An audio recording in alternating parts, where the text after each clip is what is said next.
এইটা হলো মুখ, এই দুটা ক্ষেত, সামনেটা রোডটা, এই দুটা ক্ষেত মুখ হয়ে গেল। তারপরে এতটাই দুটা ক্ষেত পর্যন্ত, তারপরে এইদিকে ফাঁকা মাঠটা সব আছে। এগুলো সব লেভেল করে ঢেলে দিলে, মাটি দিয়ে দিলে বাস হয়ে গেছে। হ্যাঁ, এইগুলো একটু লেভেল কোনো অসুবিধা নেই। এই জায়গাটা ক্ষেত দিয়ে ঢুকতে হবে। আর এই মাঠটা গোটাই কত বিঘা আছে এটা টোটাল?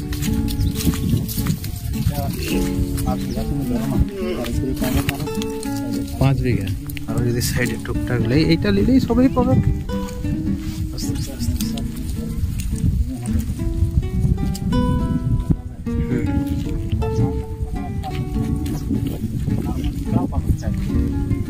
একটা বাউন্ডারি করা, ওই বাউন্ডারিটা হাজার, এই পাশে সব হাজার।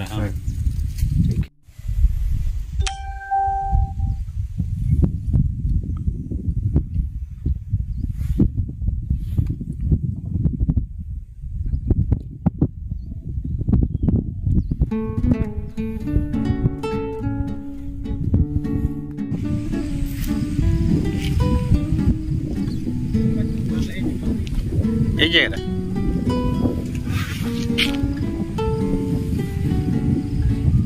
একদম পাহাড় পর্যন্ত, মানে একেবারে পাহাড় উঠে যাবে এটা দিয়ে।